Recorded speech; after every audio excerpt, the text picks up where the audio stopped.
Hello, and welcome to Sincerely Elvis Presley. How are you all doing? Well, I hope. We're right in the middle of EPiC mania, aren't we? As I record this, it's Saturday the 21st of February 2026. When this goes live tonight, I will actually be heading 9 miles down the road to our IMAX cinema to see the movie for myself. Will I be posting a review of it? No, I won't. And the reason for that's quite simple. I know I'm going to love the film.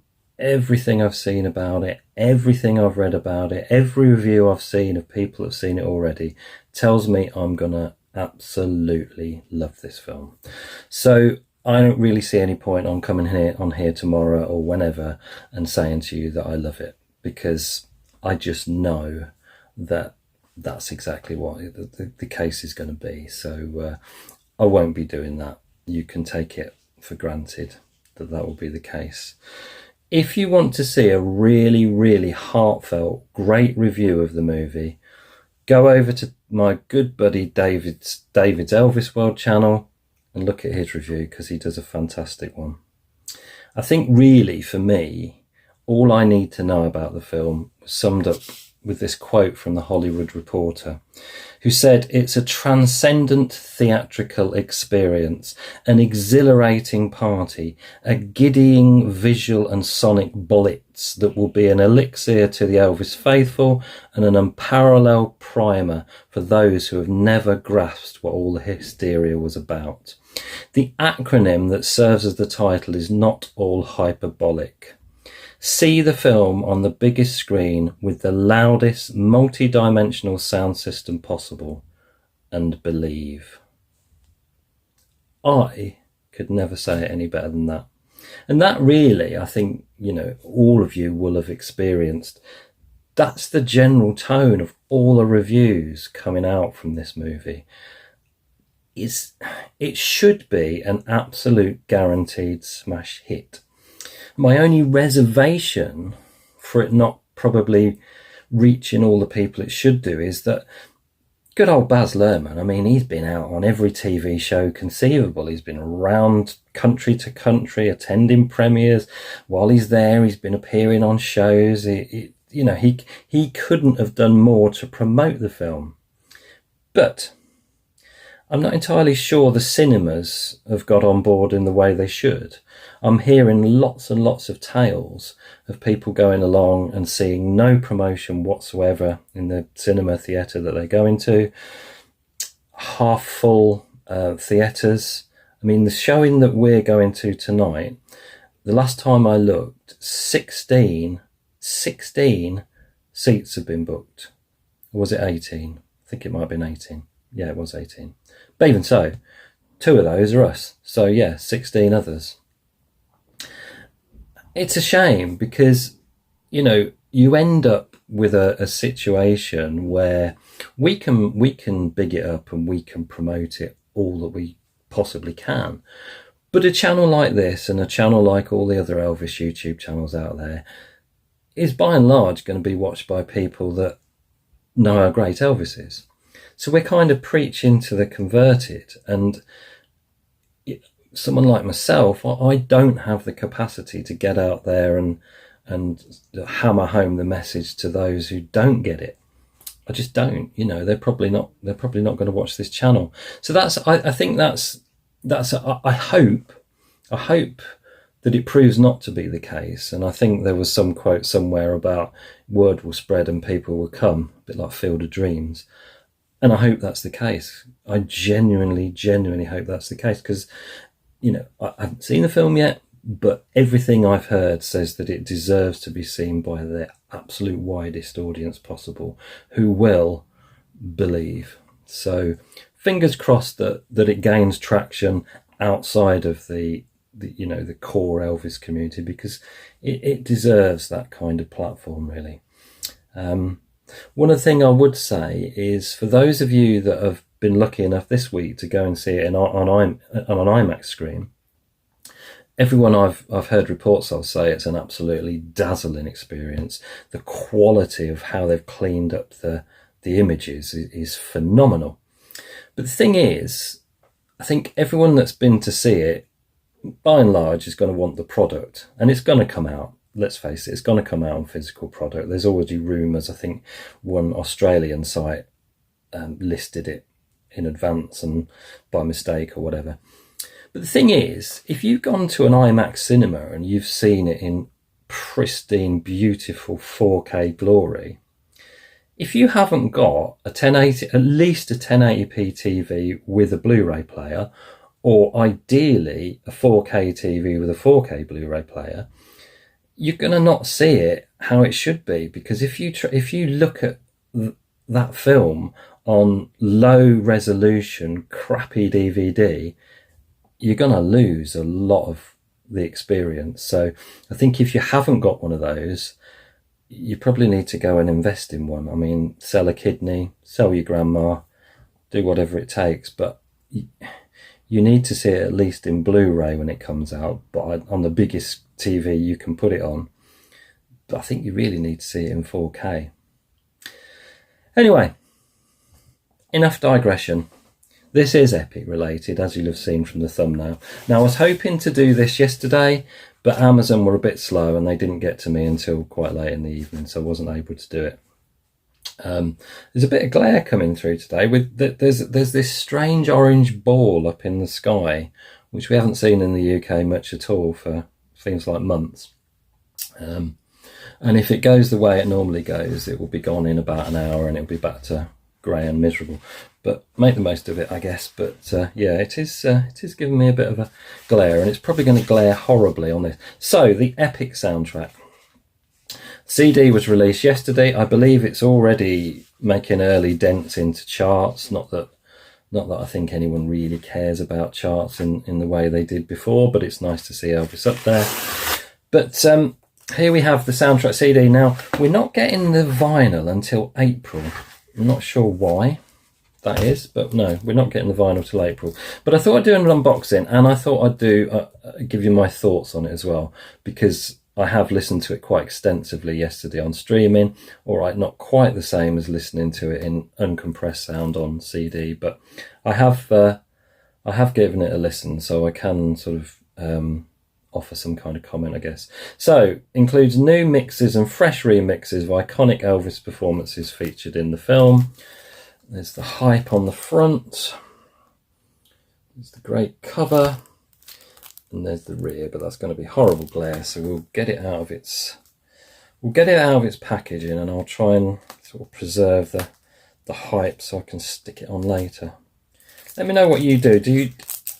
Does everyone, I'm sure everyone doesn't keep hold of their hype stickers, but if you do on a CD, what do you tend to do? Do you put it on the case and then risk the case getting cracked further down the line and you can't really do anything about that? Or do you put it on the innards? Let me know in the comments what you do. Or do you not care about hype stickers? Maybe you don't. Okay, so let's have a little look-see. I don't think the glare is going to be any better because, of course, we've got the plastic case, so you're going to see lots of reflection, and I don't think it's going to be any better anywhere. Maybe. Okay, let's have a quick look inside. Now that's fantastic. That's almost Elvis as a deity, isn't it? With a halo. I believe it's called the Radiant Crown. Actually, I've just been reading Dan Brown's most recent book, and there's a lot about the Radiant Crown in there, which is yeah, quite a religious and iconography. But yeah, that's nice, and the CD reflects it. What have we got underneath the CD? Oh, that's a bit disappointing. Plain black. Could have done something there, but hey ho. Right, what we got in the booklet? I always have trouble getting these out when they've got these little ridges, because you can't always get your, there we go, finger in. Right, there's the booklet. So we've got some blurb from Baz Luhrmann. Nice moody shots. That's a fantastic photograph. Track listing there. Superb. And I don't know if anyone's aware, but yesterday on all the streaming sites, quite a lot of the Elvis back catalogue was surrounded with these frames. So it was kind of done for the release of the EPiC soundtrack, which I thought was a really nice touch. I don't know if they're still there. They might still be there like that. Check it out. Look at that. The man in action. Fabulous. Absolutely brilliant. I really like the way they've kind of integrated sort of Baz Luhrmann's imagery, you know, the graphics that he liked to use. He used in the Elvis movie a couple of years back as well. Just give it a nice fit. Look at that. Absolutely brilliant. So there we go. There's your booklet. So the CD itself, the album itself, I have to call it a CD for the time being, because as I say, we've got to wait till April for the vinyl, which is a bit disappointing. Right. When I first read what we were getting, it was a couple of months ago, I think, a month or so ago, I was a little bit, they're remixing it all, why? But the more I thought about it, the more I thought, well, what else are they going to do? If they do a compilation of live Elvis tracks and some studio Elvis tracks from around that period, 70, 72, it's going to be no different to lots that have been out already. You know, there's been loads of Elvis live compilations, live greatest hits, like one called Viva Las Vegas. We've seen loads of it. I mean, you know, we go back to That's the Way It Is, and, you know, that's the start of a compilation of live and studio cuts. And we've had the Burning Love that gives you the 70s. There's been myriad Elvis compilations, either of pure live material or live and studio material sort of mixed together. So I think if they'd have done that for this film, they're not really doing anything new. And again, we have to go back to that trying to capture the general public and not just go for the Elvis hardcore, which, you know, has to be done to bring new people in, to keep refreshing Elvis and take him forward into the future. Because we ain't going to be around forever, are we, unfortunately? Let's face it. So I haven't got a problem, actually, with them mixing around and messing around, as long as they do it well. Where they didn't do it well for me was the soundtrack to Baz Luhrmann's earlier movie. I thought it was really, really poor. Everyone, you know, I know they went out to all these artists and they said to them, "Oh, what does Elvis mean to you? Or would you like to be on this soundtrack?" And you got Eminem and Doja Cat and all these people. But it stopped being an Elvis album. In fact, it was an album that Elvis just made a guest appearance on every now and again. And for that reason, I don't listen to it. I don't rate it at all. There are a couple of exceptions, and they were the remixes, really. I really like Craw Fever, and I really like the one that's on here as well, the Don't Fly Away PNAU remix. So this appears on here as well, because I think this is the film plays out with that this time around. I liked that. Now, my views on remixing might be slightly different to some of yours, and that goes back to the other music that I've listened to throughout my life other than Elvis, and you know, a lot of that stuff like Bowie and things have always had like 12-inch mixes and reimaginings and you know, I've always enjoyed that. That's always been a part of my listening experience, so I don't have a problem with it being done to Elvis if it's done right. I mean, we go back to 2002, no, 2002. JXL, Little Less Conversation, you know what I'm talking about. It's been a while since I've done this. My memory's probably turned to mush.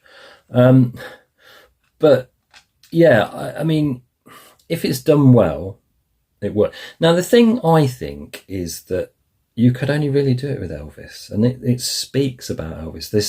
There's something about the uniqueness of his voice, the clarity of his voice, the emotive delivery, that you take that out of its environment and put it into something else, and he still communicates. It still gives you those shivers down your spine. You couldn't really do that to any of his contemporaries, or, you know, anyone that recorded in the same time scale as Elvis. If you tried to put them in some kind of other remix, some kind of the background, I really don't think by and large it'll work. There's something about Elvis that's so timeless, so transcendent, that you can do it if you do it right. Now, it's not always been done right. In the wake of A Little Less Conversation, we had the Rubbernecking remix, which wasn't too bad. But over the years, I mean, Spankox, anyone familiar with that? That was remixing by the book. It was just boring. This isn't. This has been done really well. Now, I'm going to sort of take you through. So basically, you've got a lot of tracks on here that say EPiC version. And what that means is they've either edited it down, chopped it down, or mixed around with it a little bit. And there's nothing that doesn't really work. But I think the things that really stand out are the bits where they've really pushed the boundaries and gone radical.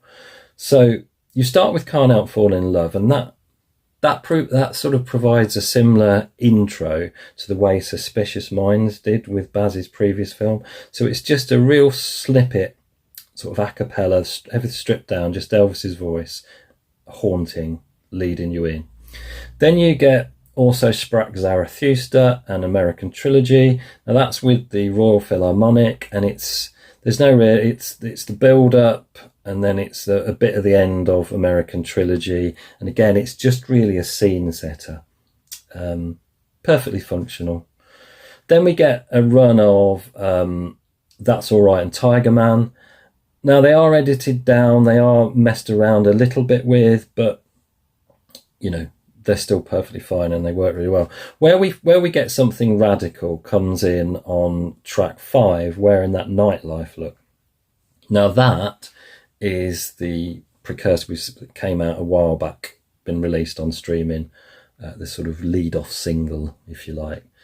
I really like it. You know, it's one of those where it takes the same approach to the few of the remixes that we did have on the previous soundtrack album, in that it takes, so we get Wearing That Love Done Look, we get Nightlife, and we also get the live Let Yourself Go from 68 Special coming in there, and it mixes it all around, and I think it works really well. It's got a nice little groove to it. If I was going to have done it, I think I probably wouldn't have repeated the same verse from Nightlife. I'd have brought in another verse and just, you know, made it feel less repetitive. I know kind of the nature of some of these remixes is the repetition, but I just think that would have benefited from a different verse to mix it up a little bit. Okay, then we get Hound Dog, Pug Salalani, You've Lost That Loving Feeling, Little Sister Get Back. They're all fairly standard versions. There is some editing going on. I can't give you, as I say, I've only kind of listened to it yesterday several times through, but I haven't gone into the minutiae of what bit's been cut out there and what bit's been, but by and large, they're reasonably faithful versions. There's a bit of mixing gone on just to make it sound a bit, I guess, more fresh for a modern audience, but you know, I've got no problem with that as long as it's not the kind of, you know, go back to the Guitar Man album. As long as it's not an abomination like that, I'm fine. And then we get Burning Love, which is the Royal Philharmonic version, which is one of the only tracks I think did work with the RPO. It's got a real nice energy to it, so that's absolutely fine. Then we get Never Been to Spain, and with Never Been to Spain, they cut in a little bit. I believe it's from the Madison Square Garden press conference with Elvis talking about he'd like to travel to different countries and he'd like to go, you know, these places, and then it leads into him doing Never Been to Spain. So that's quite a nice little touch.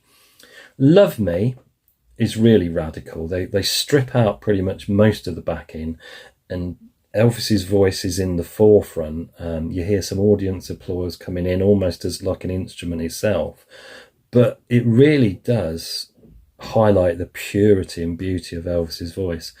You know, to take something from 56 and do that to it and it still work is pretty good going, and I really like that. Can't Stop Loving You, I Lonesome Tonight, again they fall into that. They're kind of like the originals. There's a slight difference, but nothing dramatic.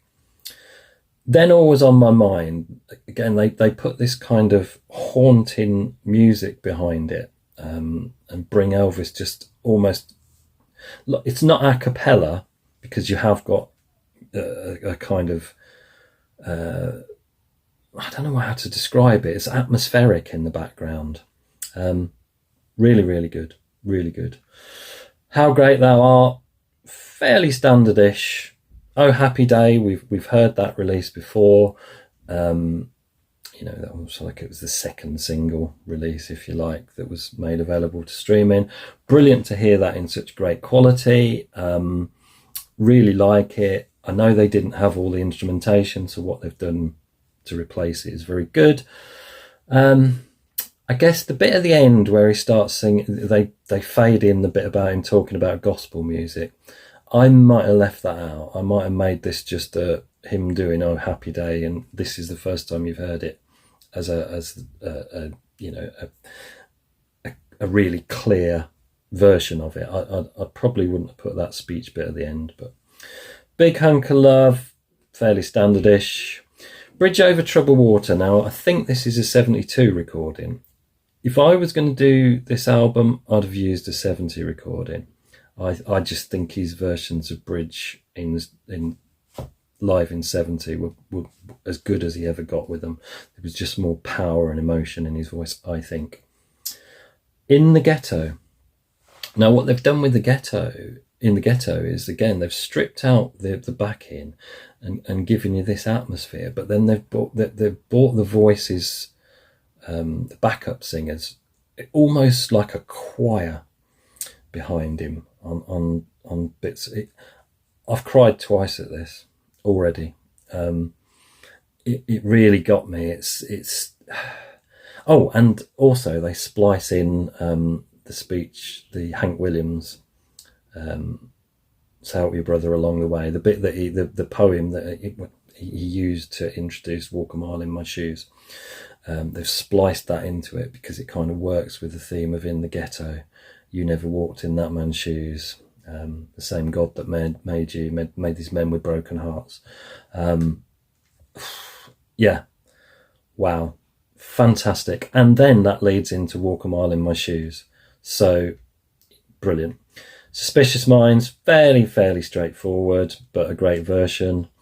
Bring the Curtain Down. Now this is him, little bits of American Trilogy, You Know Your Daddy's Bound to Die, cut in with bits from Are You Lonesome Tonight and the spoken bit. And, very short piece, but very emotional. And I'm guessing, obviously I've not seen it yet, that's used in the movie. I guess that'll be quite emotional in the movie, but do they show Lisa Marie when he's talking about, your daddy's bound to die? Don't know yet, but I'd imagine they probably do. Don't know. Can't Help Falling in Love, reasonably standard.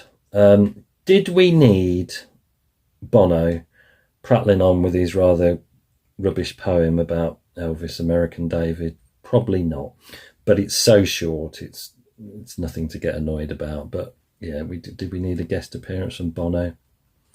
I don't think so. Then we get a real radical remix called A Change of Reality, Do You Miss Me? And that takes elements of Change of Habit, Charo, Are You Lonesome Tonight, and there's another one and it's just gone. Oh yeah, Edge of Reality. So yeah, that's really good. Really, having lines from Charo and a bit of Edge of Reality with the Change of Habit groove. Oh, and then a bit of Are You Lonesome Tonight as well. Do You Miss Me Tonight? Fantastic. I really like that. And then we finish with the Don't Fly Away PNAU remix that was on the previous soundtrack album, but finishes this one. All in all, a fantastic listen. Absolutely brilliant. I was a little bit annoyed that I didn't get it earlier yesterday. Amazon did deliver it late, but I paid £11.66 because I've got Prime, so that's all it cost me. And as I said, as far as I'm aware, this is already selling really well, and it deserves to. It's fantastic. Go out if you haven't taken the plunge. Go out and get it. If you're on the fence because you're not a fan of the monkeying around with Elvis stuff, I get that. But you can't just keep putting the same stuff out again and again and again and expect the general public are going to buy it, because they're not. So I think it's fantastic graphics, fantastic cover, fantastic stuff. So yeah, let me know what you think. Now, before I go, there's something else I need to mention, and that is this. Elvis Day by Day, year in review for 2025 by Kays Moen. Anyone that's watched my videos over time will know that I can't say enough praise about these books. What they tell you about the year that's just gone, and all the myriad of Elvis product that's been out, the detailed reviews, it's just, I struggle to find words to say how good this is. I, like everyone else, always find things in here that I think, don't remember that coming out. No, that's one I'm going to have to add to the list though. It's got the usual high quality attention to detail in the way that it uses its graphics. It reflects the releases. You will just lose hours and hours and hours of your life on this once you get it, and it will probably end up costing you money, because you'll no doubt end up, as I say, wanting to buy things that you didn't realise existed. But by and large, it's just, there's nothing else like it. It is fantastic. You can get it from Kays' own website, populartunes.com, or you can get it from Amazon. And I would say, treat yourself to it and then lose yourself in it for hours, because it is fantastic. And I think, just on the theme of the day, there we go, Baz Luhrmann's EPiC. So you get all the news and interviews and pieces that were going on last year around it. It's without a doubt one of the best Elvis books you can lay your hands on. It's absolutely brilliant. So can't praise it highly enough. I was really pleased to get it. Also, this particular one, Kays was kind enough to ask me to contribute a review. So I reviewed Elvis 57, the FTD book. So anyone that watched my video when I did a review of that knows that I was a little bit disappointed, to say the least.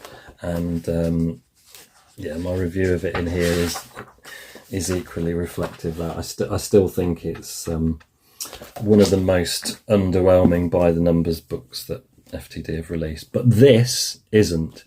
This is definitely not underwhelming, and it's definitely not by the numbers. So do yourself a favour. If you haven't got it, pick up a copy of Elvis Day by Day. And if you haven't got this, definitely pick up a copy of it, because it is fantastic. What a listen. And now I'm looking forward to hearing it on a proper hi-fi in proper uncompressed sound. So I hope those of you that haven't seen EPiC yet get the chance to see it and love it. That's about all there is for me to say. Oh, next Sunday, look out for a video of, I'm doing something a little bit different, something that hasn't been shown before, and something that's a little bit different to the norm. So yeah, as ever, thanks for tuning in. As I say, if you've seen EPiC and you loved it and you're going again, enjoy it again. If you haven't seen it, enjoy it. I intend to enjoy it tonight. But until the next time, which should be next weekend, all things being well, look after yourself, have an EPiC time, take care, ta-da. We'll meet you again. May God bless you. Adios.